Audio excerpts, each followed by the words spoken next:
ತಗೊಂಡು ನೀವು ನಿಮ್ಮ ಗೆಳೆಯರಿಗೆ ಕೊಡ್ರಿ ಅಂತ ತಿಳ್ಕೊಂಡು ಲಾಲ್ ಬಹದ್ದೂರ್ ಶಾಸ್ತ್ರಿ ಅವ್ರ ಹೆಂಡತಿ ತಾವು ಕೂಡಿಟ್ಟಿರ್ತಕ್ಕಂಥ 50 ರೂಪಾಯಿ ತನ್ನ ಗಂಡನ ಗೆಳೆಯನಿಗೆ ಕೊಡಿಸ್ತಾರೆ. ಅವ ಸಂತೋಷದಿಂದ ಹೋದ ಗೆಳೆಯ. ಅವನನ್ನು ಕಳಿಸಿ ಬಂದಿರತಕ್ಕಂಥ ಲಾಲ್ ಬಹದ್ದೂರ್ ಶಾಸ್ತ್ರಿಯವರು ತಮ್ಮ ಧರ್ಮ ಪತ್ನಿಗೆ ಕೇಳ್ತಾರೆ, ಮತ್ತು ನಿನ್ನ ಹತ್ರ 50 ರೂಪಾಯಿ ಎಲ್ಲಿಂದ ಬಂತು? ಆಗಿನ ಕಾಲದೊಳಗೆ 50 ರೂಪಾಯಿ ಅಂತಂದ್ರೆ ಈಗ 5 ಲಕ್ಷ ರೂಪಾಯಿ ಇದ್ದಂಗೆ ಹೆಚ್ಚು ಕಡಿಮೆ. ಆವಾಗ ಅವ್ರು ಅಂತಾರೆ, ತಿಂಗಳ ಪಗಾರ ಆದ ಕೂಡಲೇ 40 ರೂಪಾಯಿ ತಂದು ನೀವು ನನ್ನ ಕೈಯಾಗ ಕೊಡ್ತಿದ್ರಿ. ನಾ ಏನು ಮಾಡ್ತಿದ್ದೆ? 30 ರೂಪಾಯಿ ಖರ್ಚು ಮಾಡ್ತಿದ್ದೆ, 10 ರೂಪಾಯಿ ಉಳಿಸ್ತಿದ್ದೆ. ನೀವು ಮಾಡ್ತೀರೇನಿಲ್ರಿ ಬ ಬಾಳೆ ಮಾಡಕ್ಕೆ ನೀವ ಶಾಣ್ಯಾರ್ರಿವ. ಇವ್ರು ಕೆಟ್ಟ ಹುಂಬು ಕಂಪ್ನಿ ಇದು. ಇದ್ದಿದ್ದೆಲ್ಲ ಖರ್ಚು ಮಾಡಿಬಿಡ್ತಾರೆ. ನೀವು ಹಂಗಲ್ಲ. ಪೈಸೆ ಕೂಡಿಟ್ಟು ಮನೆಗೆ ಭಾಂಡೆ ಅಂತ ಮಾಡ್ತೀರಿ, ವಸ್ತು ಅಂತ ಮಾಡ್ತೀರಿ, ಮಗಳ ಮದುವೆ ಸಲುವಾಗಿ ಬಂಗಾರ ಅಂತ ಮಾಡ್ತೀರಿನಿಲ್ಲ. ಅದ್ರೊಳಗೆ ಒಂದಿಟ್ಟು ತವ್ರ ಮನೆಗೂ ಕಳಿಸ್ತೀರಿ. ಯಾಕೆ ತವ್ರ ಮನೆ ಬಿಡೋಕ್ಕಾಗೋದಿಲ್ಲ? ದೊಡ್ಡ ಅಭಿಮಾನ ಅದು. ಅದಕ್ಕಂತಾಳ ಅವ್ರು ಲಾಲ್ ಬಹದ್ದೂರ್ ಶಾಸ್ತ್ರಿ ಅವ್ರ ಹೆಂಡತಿ, ನೀವೇ 40 ರೂಪಾಯಿ 5 ತಿಂಗಳಗಟ್ಟಲೆ ಏನು ತಂದು ಕೊಟ್ಟಿರಲ್ಲ, 10 ರೂಪಾಯಿ ಉಳಿಸಿ 50 ರೂಪಾಯಿ ನನ್ನ ಹತ್ರ ಇತ್ತು, ಅದಕ್ಕೆ ನಾನು ಆ 50 ರೂಪಾಯಿ ನಾನು ನಿಮಗೆ ಕೊಟ್ಟೆ. ಆಗಿಂದಾಗಲೇ ಸರ್ಕಾರಕ್ಕೆ ಪತ್ರ ಬರೀತಾರ ಲಾಲ್ ಬಹದ್ದೂರ್ ಶಾಸ್ತ್ರಿಜಿ ಅವರು. ಏನಂತ? ನೀವೇನು ತಿಂಗಳ ನನಗೆ 40 ರೂಪಾಯಿ ಪಗಾರ ಕೊಡ್ತೀರಲ್ಲ, ಪಗಾರ ನನಗೆ ಹೆಚ್ಚಾಯಿತು, 10 ರೂಪಾಯಿ ಉಳಿಯಾಕತ್ತದ, 30 ರೂಪಾಯಿ ಒಳಗೆ ನನ್ನ ಸಂಸಾರ ನಿರ್ವಹಣೆ ಆಗ್ತದ, ಅದಕ್ಕೆ ನನ್ನ ಪಗಾರದೊಳಗೆ 10 ರೂಪಾಯಿ ಕಡಿಮೆ ಮಾಡಿಕೊಡ್ರಿ. ಎಂಥ ಪ್ರಾಮಾಣಿಕರು ಅವರು. ಈಗ ಕಡಿಮೆ ಮಾಡ್ರಿ ಅಂತ ಹೇಳಿ ಹೇಳೋರು ಒಬ್ಬರ ಅದಿರೇನ್ರಿಪ್ಪ? ನೀವು ಸ್ಟ್ರೈಕ್ ಮಾಡ್ತೀರಿ, ಪಗಾರ ಹೆಚ್ಚಾಗಬೇಕು. ಮುಂದೆ ಭಾರತದ ಪ್ರಧಾನಮಂತ್ರಿ ಆದರು ಲಾಲ್ ಬಹದ್ದೂರ್ ಶಾಸ್ತ್ರಿಜಿ ಅವರು. ಅವ್ರ ಮಗ ಅಂತಾನೆ ಶಾಸ್ತ್ರಿಜಿ ಅವರಿಗೆ, ಏನ್ರಿ ಅಪ್ಪಾಜಿ, ಪ್ರಧಾನಮಂತ್ರಿ ಮಗ ಅದಿ, ತಿರುಗಾಡಕ್ಕೆ ಒಂದು ಕಾರ್ ಸಹಿತ ಇಲ್ಲ ಅಂತ ತಿಳ್ಕೊಂಡು ಗೆಳೆಯರು ನನಗೆ ಬಹಳ ಕಾಡಕತ್ತಾರ, ಅದಕ್ಕೆ ನನಗೊಂದು ಕಾರ್ ಕೊಡಿಸ್ರಿ ಅಂತಾರೆ. ಯಾರು? ಲಾಲ್ ಬಹದ್ದೂರ್ ಶಾಸ್ತ್ರಿಜಿ ಅವ್ರ ಮಗ. ಮತ್ತು ಕಾರ್ ಎಷ್ಟಕ್ಕೆ ಬರ್ತೈತೆ ತಮ್ಮ ಅಂತ ಕೇಳ್ತಾರೆ ಶಾಸ್ತ್ರಿಜಿ ಅವರು. ಆಗಿನ ಕಾಲದೊಳಗೆ ಫೇಟ್ ಕಾರ್ ಸಣ್ಣ ಇದ್ದಿಲ್ರಿ, ಫೇಟ್ ಕಾರ್ 12,000 ರೂಪಾಯಿ ಅದ್ರ ಕಿಮ್ಮತ್ತು. ಹೊಸ ಕಾರಿನ ಕಿಮ್ಮತ್ತು 12,000 ರೂಪಾಯಿ. 12,000 ರೂಪಾಯಿ ಬೇಕ್ರಿ ಅಪ್ಪಾಜಿ. ಹೌದೇನೋ, ತಡಿ ನನ್ನ ಹತ್ರ ಎಷ್ಟದವ ಅಂತೇಳಿ ನೋಡ್ತಾರ. ಅಟ್ಟು ಇಟ್ಟು ಉಳಿದಿದ್ದು ಎಲ್ಲ ಕೂಡಿಸಿದ ಬಳಕ 4,000 ರೂಪಾಯಿ ಆಕೈತಿ. ಯಾರ ಹತ್ರ? ಭಾರತ ದೇಶದ ಪ್ರಧಾನಮಂತ್ರಿ ಹತ್ರ. ಇದ್ದಿದ್ದು ಎಷ್ಟು? 4,000 ರೂಪಾಯಿ. ಕಾರ್ ಕೊಡಿಸ್ಬೇಕಂದ್ರೆ 12,000 ರೂಪಾಯಿ ಬೇಕು. 8,000 ರೂಪಾಯಿ ಕಡಿಮೆ ಬಿದ್ದಿತ್ತು. ಪಾಪ ಮಗ ಕಾರ್ ಬೇಡೇನಂತ ಹೇಳಿ ತಿಳ್ಕೊಂಡು ಹ್ಯಾಂಗೆ ಮಾಡಿದ್ರು ಅಂತಂದ್ರೆ, ಒಂದು ಬ್ಯಾಂಕಿನೊಳಗೆ 8,000 ರೂಪಾಯಿ ಸಾಲ ಮಾಡಿ ಮಗನಿಗೆ ಕಾರ್ ಕೊಡಿಸ್ತಾರ ಲಾಲ್ ಬಹದ್ದೂರ್ ಶಾಸ್ತ್ರಿಜಿ ಅವರು. ವಿಚಾರ ಮಾಡ್ರಿ ಎಷ್ಟು ಪ್ರಾಮಾಣಿಕರು ಇರಬಹುದು. ಈಗ ಪ್ರಧಾನಮಂತ್ರಿ ಬಿಡ್ರಿ, ಒಬ್ಬ ಮೆಂಬರ್ ಹತ್ರ ಎಷ್ಟು ಬೇಕಷ್ಟು ಹಣ ಇರ್ತದೆ. ಯಾಕೆ? ಈಗ ಹಣ ಅಂದ್ರೆ ಬೆಲೆ ಇಲ್ಲ, ಅವಾಗ ಹಣ ಅಂದ್ರೆ ಬಹಳ ಬೆಲೆ ಇತ್ತು. ಈಗ ಪ್ರಾಮಾಣಿಕತೆಗೆ ಬೆಲೆ ಇಲ್ಲ, ಆವಾಗ ಪ್ರಾಮಾಣಿಕತೆಗೆ ಬಹಳ ಬೆಲೆ ಇತ್ತು. ಒಂದು ದಿವಸ ಲಾಲ್ ಬಹದ್ದೂರ್ ಶಾಸ್ತ್ರಿ ಅವರು ತೀರ್ಕೋತಾರೆ, ಆದ್ರೆ ಬ್ಯಾಂಕಿನಾಗಿನ ಸಾಲ ಇನ್ನೂ ಸ್ವಲ್ಪ ಹಂಗೇ ಇರ್ತದ. ಸರ್ಕಾರ, ಭಾರತ ಸರ್ಕಾರ ನಾವು ತುಂಬ್ತೀವಿ ಅಂತೇಳಿ ಹೇಳ್ತಾರೆ, ಆದ್ರೆ ಅವ್ರ ಧರ್ಮ ಪತ್ನಿ ಮತ್ತು ಮಗ ಅಂತಾರೆ, ಇಲ್ಲ, ನಮ್ಮಪ್ಪ ಮಾಡಿರ್ತಕ್ಕಂಥ ಸಾಲ ನಾವೇ ತೀರಿಸ್ತೀವಿ ಅಂತ ತಿಳ್ಕೊಂಡು ಲಾಲ್ ಬಹದ್ದೂರ್ ಶಾಸ್ತ್ರಿಯವರ ಪಿಂಚಣಿಯೊಳಗೆ ಆ 8,000 ರೂಪಾಯಿ ಸಾಲ ತೀರಿಸಿದ್ರು ಅಂತ ತಿಳ್ಕೊಂಡು ಶಾಸ್ತ್ರಿಜಿಯವರ ಇತಿಹಾಸದೊಳಗೆ ಬರ್ತದ. ಇಂಥ ಪ್ರಾಮಾಣಿಕರು ಎಲ್ಲಿ ಹೋದ್ರಿ ಸಾಹೇಬರ? ಹೌದಲ್ರಿಪ್ಪ? ಏನು ಪ್ರಾಮಾಣಿಕತೆ!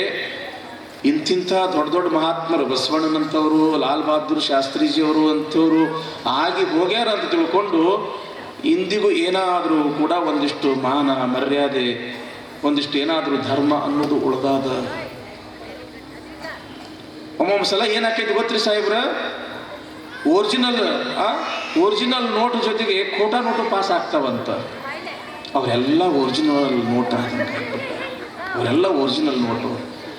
ಸುಮ್ಮನೆ ನಮ್ಮಂಥವ್ರು ಖೋಟಾ ನೋಟ್ ಸುಮ್ಮನೆ ಪಾಸ್ ಆಗಕತ್ತೀವಿ ಒಟ್ಟ. ನಾವು ಪ್ರಾಮಾಣಿಕತೆಗೆ ಬಹಳ ದೊಡ್ಡ ಬೆಲೆ ಐತ್ರಿಪ್ಪ. ಪ್ರಾಮಾಣಿಕತೆಗೆ ಬಹಳ ದೊಡ್ಡ ಬೆಲೆ ಅದ. ಎಂಥ ಬಸವಣ್ಣ, ಎಂಥ ಪ್ರಾಮಾಣಿಕತೆ! ಒಂದು ಹನಿ ಎಣ್ಣೆಗೂ ಕೂಡ ಈತ ಲೆಕ್ಕ ಹಾಕ್ತಾನಂದ ಬಳಕ ಶಿವ ಇಂಥ ಪ್ರಾಮಾಣಿಕ ವ್ಯಕ್ತಿ ಸಿಕ್ಕಿದ್ದು ನನ್ನ ಪುಣ್ಯ ಅಂತ ತಿಳ್ಕೊಂಡು ಹಿರಿ ಹಿಗ್ತಾರೆ. ಯಾರು? ರಾಜನಾಗಿರ್ತಕ್ಕಂಥ ಬಿಜ್ಜಳ ಮಹಾರಾಜ. ಹೀಗೆ ಸ್ವಲ್ಪ ದಿನಗಳು ಕಳಿತವ. ಎಲ್ಲಿ? ಮಂಗಳವೇಡೆಯಲ್ಲಿ. ಬಿಜ್ಜಳ ಮಹಾರಾಜನ ಅದೃಷ್ಟವೇ ಬದಲಾಗಿ ಬಿಡ್ತದೆ. ಯಾಕೆ? ಕಲ್ಯಾಣ ರಾಜ್ಯ ಅಂತಂದ್ರೆ ಆಗಿನ ಸಮಯದೊಳಗೆ ಬಹಳ ವಿಸ್ತಾರವಾಗಿರ್ತಕ್ಕಂಥ ರಾಜ್ಯ, ಸಂಪದ್ಭರಿತವಾಗಿರ್ತಕ್ಕಂಥ ರಾಜ್ಯ. ಆ ಕಲ್ಯಾಣ ರಾಜ್ಯಕ್ಕೆ ಪಟ್ಟವನ್ನ ಕಟ್ಟತಕ್ಕಂಥ ಸಂದರ್ಭ ಬರ್ತದ. ಬಿಜ್ಜಳ ಮಹಾರಾಜ ಕಲ್ಯಾಣದ ರಾಜನಾಗುತ್ತಾನ. ಮಂಗಳವೇಡೆಯಲ್ಲಿರ್ತಕ್ಕಂಥ ಬಿಜ್ಜಳ ಮಹಾರಾಜ ಎಲ್ಲಿಗೆ ಬಂದ? ಕಲ್ಯಾಣಕ್ಕೆ ಬಂದ. ನಾವೇನೀಗ ಬಸವ ಕಲ್ಯಾಣ ಅಂತ ಕರಿತೀವಲ್ಲ, ತನ್ನ ಎಲ್ಲ ಸೈನಿಕರು, ಸಂಪತ್ತು, ತನ್ನ ಎಲ್ಲ ಸರಂಜಾಮನ್ನ ಕರೆದುಕೊಂಡು ಬಿಜ್ಜಳ ಮಹಾರಾಜ ಕಲ್ಯಾಣಕ್ಕೆ ಬಂದ. ಯಾಕ? ಕಲ್ಯಾಣದ ಮಹಾರಾಜನಾಗಿ ಬಿಟ್ಟ ಬಿಜ್ಜಳ ಮಹಾರಾಜ. ಬಸವಣ್ಣನವರು ಕೂಡ ಕಲ್ಯಾಣಕ್ಕೆ ಬರ್ತಾ ಇದ್ದಾರೆ. ಕಲ್ಯಾಣದ ಜನರಿಗೆ ಗೊತ್ತಾಯ್ತು, ನಮ್ಮ ಕಲ್ಯಾಣಕ್ಕೆ ಬಸವಣ್ಣನವರು ಬರಾಕತ್ತಾರ. ರಾಜ ಬರೋದು ಅಷ್ಟು ಖುಷಿಯಾಗಿರ್ಲಿಲ್ಲ ಅಲ್ಲಿಯ ಕಲ್ಯಾಣದ ಜನರಿಗೆ, ಬದಲಾಗಿ ಬಸವಣ್ಣ ಬರೋದು ಬಹಳ ಖುಷಿಯಾಗಿತ್ತು ಅವರಿಗೆಲ್ಲ. ನಾನು ನೋಡ್ಬೇಕು, ನೀ ನೋಡ್ಬೇಕು ಅಂತ ತಿಳ್ಕೊಂಡು ಸಾವಿರಾರು ಜನ ಬಸವಣ್ಣ ಹೆಂಗರ ಅದನ್ನ ನೋಡ್ಬೇಕು ಅಂತ ತಿಳ್ಕೊಂಡು ಬಹಳ ಪ್ರೀತಿಯಿಂದ ಬರ್ತಾರ. ಬಸವಣ್ಣನನ್ನು ನೋಡಿ ಹಿರಿ ಹಿಗ್ತಾರ. ಏನದು ಬಸವಣ್ಣನ ರೂಪ, ಎಂಥ ಸಾತ್ವಿಕ ರೂಪ, ಎಂಥ ಶಾಂತವಾಗಿರ್ತಕ್ಕಂಥ ಶರೀರ. ಬಹಳ ಖುಷಿ ಪಡ್ತಾರ. ಕಲ್ಯಾಣ ರಾಜ್ಯದೊಳಗ ಬಿಜ್ಜಳ ಮಹಾರಾಜನ ಆಳ್ವಿಕೆ ಶುರು ಆತು ನೋಡ್ರಿ. ಕಾಲ ಕಳಿತಾ ಬಂದ ದಿವಸ ಏನಾಗ್ಯದ ಅಂತಂದ್ರ,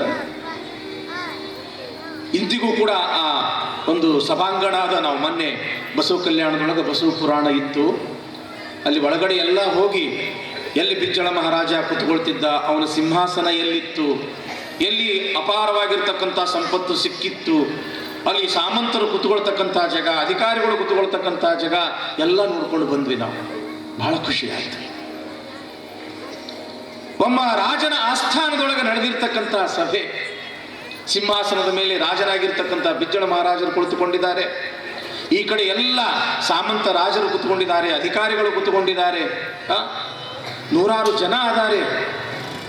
ರಾಜ್ಯದ ಬಗ್ಗೆ ಏನೋ ಕಾರ್ಯಕಲಾಪ ನಡೀತಕ್ಕಂಥ ಸಮಯದೊಳಗ ಆಕಾಶದಿಂದ ಒಂದು ಯಾವುದೋ ಪತ್ರ ಬಂದು ಮುಂದೆ ಬಿದ್ದು ಬಿಡ್ತು. ಆ ಮ್ಯಾಲ ಛತ್ತಿಲ್ಲ, ಹಿಂಗೆ ಓಪನ್ ಆದದು. ನಾವು ನೋಡ್ಕೊಂಡು ಬಂದ್ವಿ. ಮೇಲೆ ಆಕಾಶ ಮಾರ್ಗವಾಗಿ ಒಂದೇನೋ ಕಾಗದ, ಒಂದೇನೋ ಲಿಪಿ ಇರ್ತಕ್ಕಂಥ ಒಂದು ಪತ್ರ ಮಧ್ಯದೊಳಗೆ ಬಿದ್ದಂಗ ಆತು. ರಾಜನಾಗಿರ್ತಕ್ಕಂಥ ಬಿಜ್ಜಳ ಮಹಾರಾಜರಂತಾರ ಅಲ್ಲಿರ್ತಕ್ಕಂಥ ರಾಜ ಸೇವಕರೇ ಅಲ್ಲಿ ಏನೋ ಬಿತ್ತಲ್ಲ, ಅದು ತಗೊಂಡು ಬರ್ರಿ. ತಂದು ರಾಜನ ಕೈ ಒಳಗೆ ಕೊಟ್ಟರು. ರಾಜನಾಗಿರ್ತಕ್ಕಂಥ ಬಿಜ್ಜಳ ಮಹಾರಾಜ ಅದನ್ನು ನೋಡ್ದ. ಏನೋ ಬರ್ದಂಗ ಅದ, ಬರೆದಿರ್ತಕ್ಕಂಥ ಆ ಅಕ್ಷರ ಅದು ಯಾವ ಭಾಷೆ ಅನ್ನೋದು ರಾಜನಿಗೆ ಗೊತ್ತಾಗ್ತಾ ಇಲ್ಲ. ಬಿಜ್ಜಳ ಮಹಾರಾಜನ ಆಸ್ಥಾನದೊಳಗ ಅನೇಕ ಜನ ಪಂಡಿತರು ಕೂಡ ಇದ್ರು, ಜ್ಞಾನಿಗಳು ಕೂಡ ಇದ್ರು. ಅಲ್ಲಿರ್ತಕ್ಕಂಥ ತಜ್ಞರಿಗೆ ನೋಡ್ರಿ ಇದು ಯಾವ ಭಾಷೆ ಅದ, ಏನೋ ಬರ್ದಂಗದ, ನೀವು ನೋಡ್ರಿ ಅಂತ ತಿಳ್ಕೊಂಡು ಕೊಡ್ತಾರ. ಎಲ್ಲರೂ ನೋಡ್ತೀವಿ ಅಂತ ಆಸಕ್ತಿಯಿಂದ ತೋತಾರ. ಇದು ಯಾವ ಭಾಷೆ ಅನ್ನೋದು ಗೊತ್ತಾಗೋದಿಲ್ಲ ಅಂತೇಳಿ ಅಂದಾಗ ಅಲ್ಲಿರ್ತಕ್ಕಂಥ ಕೊಂಡಿ ಮಂಚಣ್ಣ ಪ್ರವೇಶ ಆತ್ ನೋಡ್ರಿ. ಕೊಂಡಿ ಮಂಚಣ್ಣನ ಪ್ರವೇಶ. ಮಹಾರಾಜರೇ, ಇವರು ಯಾರಿಗೂ ಕೂಡ ತಿಳಿಯದೇ ಇರ್ತಕ್ಕಂಥ ಆ ಭಾಷೆ, ಆ ಲಿಪಿ, ಆ ಅಕ್ಷರ ನಾನು ಬಲ್ಲೆ, ನಾನು ಓದ್ತೀನಿ. ಯಾಕ? 63 ವಿದ್ಯೆಗಳನ್ನ ಬಲ್ಲಿರ್ತಕ್ಕಂಥವನು ನಾನು. 64 ವಿದ್ಯೆಗಳನ್ನ ಬಲ್ಲಿರ್ತಕ್ಕಂಥ ನನಗೆ ಈ ಲಿಪಿ ಗೊತ್ತಾಗೋದಿಲ್ಲ, ಏನು ನನಗೆ ಕೊಡ್ರಿ, ನಾನು ಓದ್ತೀನಿ ಅಂತ ತಿಳ್ಕೊಂಡು ಹೇಳಿದಾಗ ಮಹಾರಾಜರು ಕೊಟ್ಟು ಕಳಿಸ್ತಾರ. ನೋಡ್ದ ಕೊಂಡಿ ಮಂಚಣ್ಣ ಆ ಬರೆದಿರ್ತಕ್ಕಂಥದ್ದನ್ನ ಹಿಂಗೊಮ್ಮೆ ನೋಡ್ದ, ಎಲ್ಲ ಕಡೆಗೆ ತಿರುವಿ ನೋಡಿ ನಗ್ತಾನ. ಮಹಾರಾಜರೇ, ಇದು ಯಾವ ಭಾಷೆಯೂ ಅಲ್ಲ, ಇದು ಯಾವ ಲಿಪಿಯೂ ಕೂಡ ಅಲ್ಲ. ಕೆಲಸ ಇರದೇ ಇರತಕ್ಕಂಥ ಒಂದಿಷ್ಟು ಮಕ್ಕಳು ಏನೋ ಕೀಚಿ ಬಗದಾರ, ಅದು ಹೆಂಗೋ ಗಾಳಿ ಮುಖಾಂತರ ಹಾರಿ ಬಂದು ಇಲ್ಲಿ ಬಿದ್ದದ. ಇದನ್ನ ತಿಪ್ಪಿಗೆ ಎಸಲಿಕ್ಕೆ ಯೋಗ್ಯ ಅಂತ ತಿಳ್ಕೊಂಡು ಇದರಿಂದ ಏನು ಪ್ರಯೋಜನ ಇಲ್ಲ, ಇದು ಒಗದು ಬಿಡ್ರಿ ಅಂತ ತಿಳ್ಕೊಂಡು ಯಾವಾಗ ಕೊಂಡಿ ಮಂಚಣ್ಣ ಹೇಳ್ದ, ಆವಾಗ ರಾಜನಾಗಿರ್ತಕ್ಕಂಥ ಬಿಜ್ಜಳ ಮಹಾರಾಜನಿಗೆ ಬಸವಣ್ಣನವರ ಮೇಲೆ ಒಂದು ವಿಶ್ವಾಸ. ಅಲ್ಲಿರ್ತಕ್ಕಂಥ ರಾಜಸೇವಕರನ್ನ ಕರೆದು, ನೋಡ್ರಿ ಅಲ್ಲಿ ಕಾರ್ಯಾಲಯದೊಳಗ ಏನು ಬಸವಣ್ಣವರು ಕುಳಿತಿದಾರಲ್ಲ, ಆ ಬಸವಣ್ಣನವರನ್ನ ಕರ್ಕೊಂಡು ಬರ್ರಿ. ಆಯ್ತು ಅಂತ ತಿಳ್ಕೊಂಡು ಬಸವಣ್ಣನವರನ್ನ ಕರ್ಕೊಂಡು ಬಂದರು. ಬಸವಣ್ಣವರು ಶರಣಾರ್ಥಿ ಮಹಾರಾಜರಿಗೆ. ಬಸವಣ್ಣವರೇ, ಆಕಾಶ ಮಾರ್ಗದಿಂದ ಏನೋ ಒಂದು ಇಲ್ಲಿ ಬರೆದಿರ್ತಕ್ಕಂಥ ಒಂದು ಪತ್ರ ಬಿದ್ದಂಗ ಅದ. ಇಲ್ಲಿ ಇರ್ತಕ್ಕಂಥ ಯಾರಿಗೂ ಕೂಡ ಓದಾಕ ಆಗವಲ್ದು. ನಿಮಗೆ ಏನಾರ ತಿಳಿತೈತೋ ಹೆಂಗ ಸ್ವಲ್ಪ ನೋಡ್ರಿ ಅಂತ ತಿಳ್ಕೊಂಡು ಯಾವಾಗ ಆ ಪತ್ರ ಬಸವಣ್ಣವ್ರ ಕೈಯಾಗ ಕೊಟ್ಟರು, ಬಸವಣ್ಣವ್ರು ಅದನ್ನು ನೋಡ್ತಾರ. ಮುಖ ಹಿಂಗ ಆ ಕಮಲದ ಹೂವು ಅರಳದಂಗ ಬಸವಣ್ಣವ್ರ ಮುಖ ಅರಳಿ ಬಿಡ್ತದ. ಮಹಾರಾಜರೇ, ಇದು ಬಹಳ ಸಂತೋಷದ ಸುದ್ದಿ ಅದ. ಇದು ಅಂತಿಂಥ ಲಿಪಿ ಅಲ್ಲ, ಇದು ಶಿವಲಿಪಿ ಅದ. ಇದು ಶಿವಲಿಪಿ ಅದ. ಇದ್ರೊಳಗೆ ಒಂದು ಸಂದೇಶ ಅದೇ ಮಹಾರಾಜರೇ. ಹಿಂದೆ ನೂರಾರು ವರ್ಷಗಳ ಹಿಂದೆ ಈ ಕಲ್ಯಾಣವನ್ನ ಆಳಿರ್ತಕ್ಕಂಥ ಚಾಲುಕ್ಯ ರಾಜರು ಬರೆದಿರ್ತಕ್ಕಂಥ ಇದೊಂದು ಪತ್ರ ಅದ. ಇದ್ರೊಳಗೆ ಏನು ಅದ ಅಂತಂದ್ರ, ಯಾವ ಸಿಂಹಾಸನದ ಮೇಲೆ ನೀವು ಕುಳಿತಿದ್ದೀರೋ ಆ ಸಿಂಹಾಸನದ ಕೆಳಗಡೆ 84 ಲಕ್ಷ ಬಂಗಾರದ ನಾಣ್ಯವನ್ನ ಹೊಂದಿರತಕ್ಕಂಥ ಒಂದು ದೊಡ್ಡ ನಿಧಿ ಅದ ಅಂತ ತಿಳ್ಕೊಂಡು ಇದ್ರೊಳಗೆ ಬರೆದದ್ರಿ ಮಹಾರಾಜರೇ. ಹಾಂದ್ರು ಯಾರು? ರಾಜ. 84 ಲಕ್ಷ ಚಿನ್ನದ ನಾಣ್ಯ ಇರ್ತಕ್ಕಂಥ ಬಂಗಾರದ ನಿಧಿ ಈ ಸಿಂಹಾಸನದ ಕೆಳಗಡೆ. ಹೌದೇನ್ರಿ ಬಸವಣ್ಣವ್ರ ಅಂತ ತಿಳ್ಕೊಂಡು ರಾಜರು ಕೇಳಿದಾಗ, ಹೌದು ಮಹಾರಾಜರೇ. ಇಷ್ಟನ್ನೋದೇ ತಡ ಕೊಂಡಿ ಮಂಚಣ್ಣ ಅಂತ ಎದ್ದು, ಮಹಾರಾಜರೇ ಇಂದು ನಿನ್ನೆ ಬಂದಿರತಕ್ಕಂಥ ಈ ಬಸವಣ್ಣನ ಮಾತು ಕೇಳಕ್ ಹೋಗ್ಬೇಡ್ರಿ. ಎಲ್ಲ ವಿದ್ಯೆಗಳನ್ನ ಬಲ್ಲಿರ್ತಕ್ಕಂಥ ನನಗ ಆ ಪತ್ರ ಓದಕ್ಕಾಗಿಲ್ಲ. ಈ ಬಸವಣ್ಣ ಯಾವ ಲೆಕ್ಕ? ಇವನಿಗೇನೂ ತಿಳಿಯುವುದಿಲ್ಲ. ಅವನ ಮಾತು ಕೇಳಿ ಒಂದು ವೇಳೆ ಈ ಸಿಂಹಾಸನವನ್ನ ನೀವು ತೆಗೆದು ಬೇರೆ ಜಗದೊಳಗೆ ಇಟ್ಟಿದ್ದೇ ಆದ್ರೆ ಅದು ನಮ್ಮ ರಾಜ್ಯಕ್ಕೆ ಅಪಶಕುನ. ಮಳೆ ಆಗುದಿಲ್ಲ, ಬೆಳೆ ಆಗುದಿಲ್ಲ, ಘೋರವಾಗಿರ್ತಕ್ಕಂಥ ಭೀಕರ ಬರಗಾಲ ನಮ್ಮ ಕಲ್ಯಾಣ ರಾಜ್ಯಕ್ಕೆ ಬರ್ತದ. ಅದಕ್ಕೆ ಬಸವಣ್ಣನ ಮಾತು ಕೇಳಾಕ ಹೋಗ್ಬೇಡ್ರಿ ಅಂತ ಕೊಂಡಿ ಮಂಚಣ್ಣ ಹೇಳಿದಾಗೂ ಕೂಡ ಬಸವಣ್ಣನವರ ಮೇಲೆ ಬಹಳ ವಿಶ್ವಾಸ ರಾಜನಿಗೆ. ಮಂಚಣ್ಣ ಏನೇ ಆಗ್ಲಿ, ಬಸವಣ್ಣ ನುಡ್ದಾನ ಅಂದ ಬಳಕ ಅದರ ಪರೀಕ್ಷೆ ಆಗಬೇಕು ಅಂತ ತಿಳ್ಕೊಂಡು ಆಗಿಂದಾಗ್ಲೇ ಸೇವಕರನ್ನು ಕರೆಸಿ ಸಿಂಹಾಸನವನ್ನು ಬದಿಗಿರಿಸಿ ಆ ಸಿಂಹಾಸನದ ಕೆಳಗಡೆ ಇರ್ತಕ್ಕಂಥ ನೆಲವನ್ನ ಹಿಂಗ ಅಗದು ನೋಡಿದಾಗ ಬಸವಣ್ಣ ಹೇಳಿದ ಮಾತು ಸುಳ್ಳಾಗಲಿಲ್ಲ. ಏನದು? ಬಂಗಾರದ ರಾಶಿ.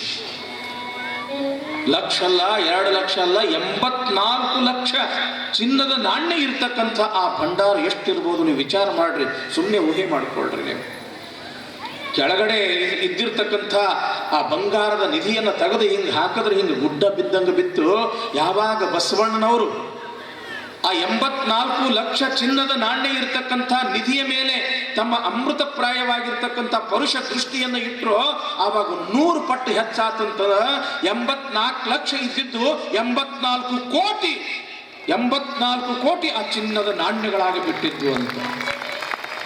ಇದನ್ನ ಕಂಡಿರ್ತಕ್ಕಂಥ ಬಿಜ್ಜಳ ಮಹಾರಾಜ, ಬಸವ ಬಸವ ಧನ್ಯನಾದೋ ಬಸವ, ನಾನು ಧನ್ಯನಾದೆ. ನೋಡಿ ಇಲ್ಲಿ ಬಿಜ್ಜಳ ಮಹಾರಾಜನ ನುಡಿ ಕೇಳ್ರಿ, ಎಷ್ಟು ಅದ್ಭುತ ಅದ.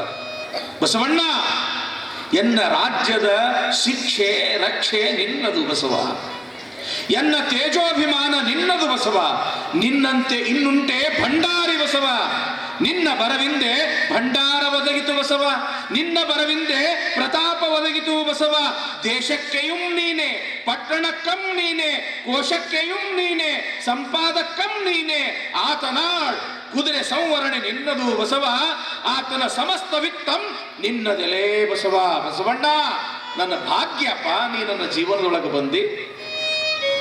ಯಾವಾಗ ನೀನು ಮಂಗಳ ಬೇಡೆಗೆ ಕಾಲಿಟ್ಟಿ ಅಂದಿನಿಂದ ನನ್ನ ಭಾಗ್ಯವೇ ಬದಲಾಗಿ ಬಿಡ್ತು.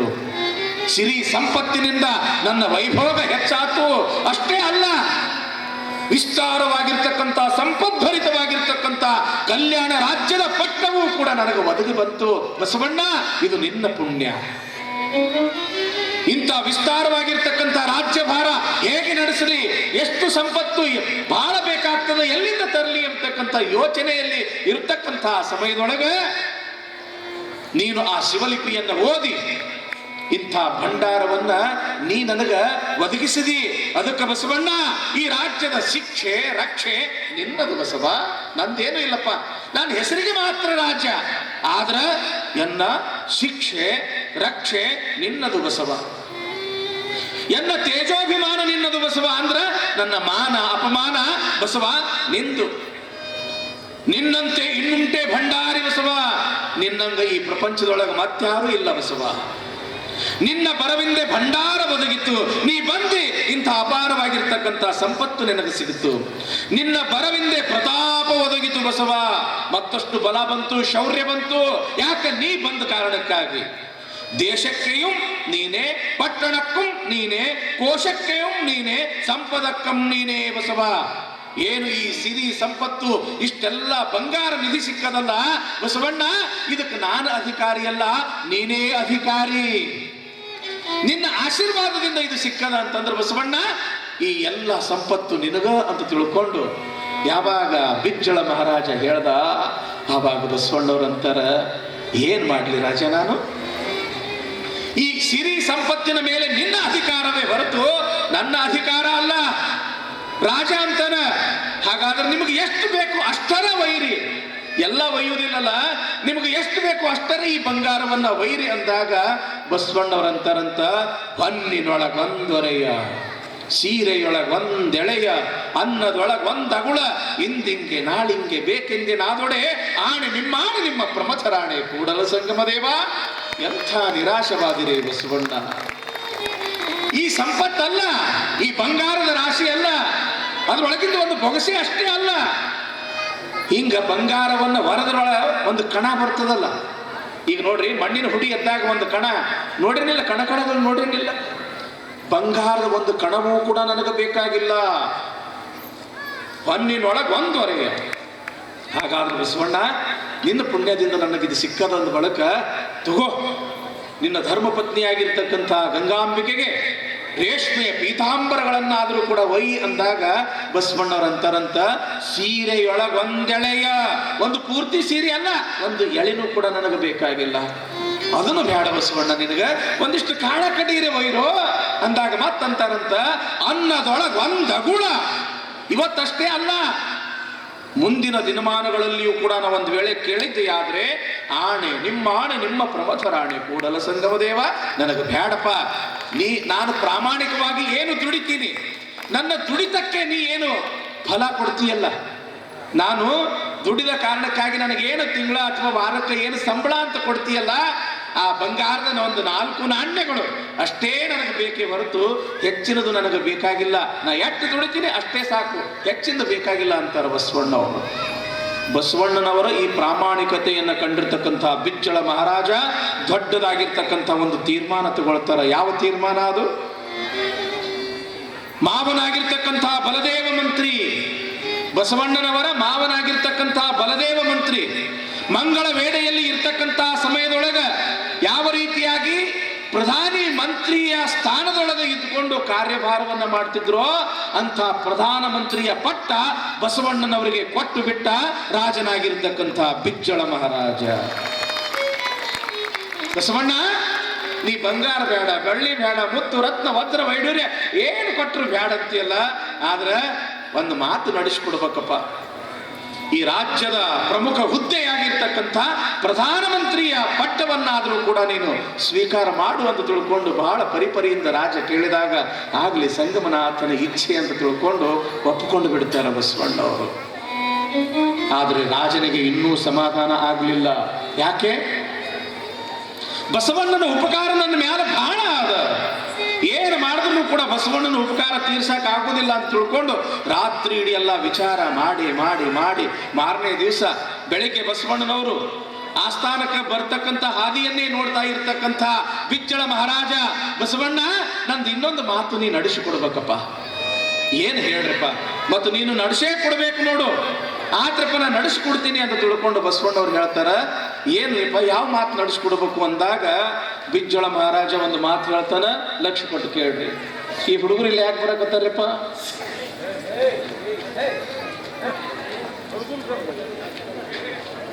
ಅವ್ರಿಗೆ ಏನ್ರ ಬೇಕಾಗಿದ್ರು ಕೊಟ್ಟು ಕಳಿಸ್ರಪ್ಪ. ಇವತ್ತು ನಮ್ಮ ಉಪ್ಪಿನ ಬೆಡಗೇರಿ ಹಿರಿಯರು 1 ಕ್ವಿಂಟಲ್ ಬುಂದ್ಯಾ ತಂದಾರ, 1 ಟನ್ ಬಾಳೆಹಣ್ಣು ತಂದ. ಬೇಕಾದವ್ರು ಬೇಕಾದಷ್ಟು ಪ್ರಸಾದ ಮಾಡ್ಬೋದು. ಅದಕ್ಕೆ ಆ ಹುಡುಗರು ಹಂಗ ಕಳ್ಸಕ್ ಹೋಗ್ಬೇಡ್ರ, ಒಂದು ಬಾಳೆಹಣ್ಣು ಕೊಟ್ಟು ಕಳಿಸ್ರಿ. ಜಯ ನಮ ಪರಾಪದೇ ಶಿವ ಹರ ಹರ. ಎಲ್ಲಿಗೆ ಬಂದಿತ್ರಪ್ಪ ವಿಚಾರ? ಇದೇನಾಗ್ತದೆ ಅಂತಂದ್ರೆ ಸ್ಪೀಡ್ ಹೋಗ್ತಕ್ಕಂಥ ಸಮಯದೊಳಗೆ ರೋಡ್ ಬ್ರೇಕ್ ಬಂದಂಗೆ ಆಗ್ಬಿಡ್ತೈತೆ ನೋಡಿ. ಮತ್ತೆ ಪೂರ್ತಿ ಗಾಡಿ ಎಲ್ಲ ಫಸ್ಟ್ ಗೇರಿಗೆ ತಂದು ನ್ಯೂಟ್ರಲ್ ಮಾಡಿ ಮತ್ತೆ ಮೊದಲಿನಿಂದ ಗೇರ್ ಹಾಕೊಂತ ಹೋಗ್ಬೇಕು. First gear, second gear, third gear, ಮತ್ತೆ ಟಾಪಿಗೆ ತಗೋಬೇಕಾದ್ರೆ ಸಮಯ ಹೋಗ್ಬಿಡ್ತೈತಿ. ಹಿಂಗೆ ಆಗ್ಬಿಡ್ತೈತಿ ನಡ್ಬರ್ಕ. ಸ್ವಲ್ಪ ಹಿಂಗಾದ್ರೆ ಸ್ವಲ್ಪ ವ್ಯತ್ಯಾಸ ಆಗ್ಬಿಡ್ತೈತಿ, ಮತ್ತೇನಿಲ್ಲ. ಆಯಿತು, ಸಮಯನೂ ಆಗಕ್ಕೆ ಬಂತು. ಬಸವಣ್ಣನವರ ಪ್ರಾಮಾಣಿಕತೆಗೆ ಒಲಿದಿರ್ತಕ್ಕಂಥ ಬಿಜ್ಜಳ ಮಹಾರಾಜ ಕಲ್ಯಾಣ ರಾಜ್ಯದ ಪ್ರಧಾನಿ ಪಟ್ಟವನ್ನೇ ಕಟ್ಟಿದ್ರು ಎಂಬತಕ್ಕಂಥ ಒಂದು ವಿಚಾರ ಇವತ್ತಿನ ದಿವಸ ತಿಳ್ಕೊಳ್ತೀವಿ. ಇದಕ್ಕಿಂತ ಹೆಚ್ಚಿಂದ ಇನ್ನೊಂದು ಕೆಲಸ ಮಾಡ್ತಾರೆ ಯಾರು, ಬಿಜ್ಜಳ ಮಹಾರಾಜರು ಇನ್ನೊಂದು ದೊಡ್ಡ ಕೊಡುಗೆಯನ್ನಾಗಿ ಕೊಡ್ತಾರೆ. ಅದು ಬಹಳ ಅದ್ಭುತವಾಗಿರ್ತಕ್ಕಂಥ ಹೆಸರು. ಅಂಥ ಒಂದು ಸಂದರ್ಭ ಯಾವುದು ಅನ್ನೋದನ್ನು ನಾಳೆ ದಿವಸ ನೋಡೋಣ ಎಂಬತಕ್ಕಂಥ ಮಾತನ್ನು ಹೇಳ್ತಾ ಇವತ್ತಿನ ನಮ್ಮ ಬಸವ ಪುರಾಣದ ಪ್ರಸಾದದ ಸೇವೆಯನ್ನು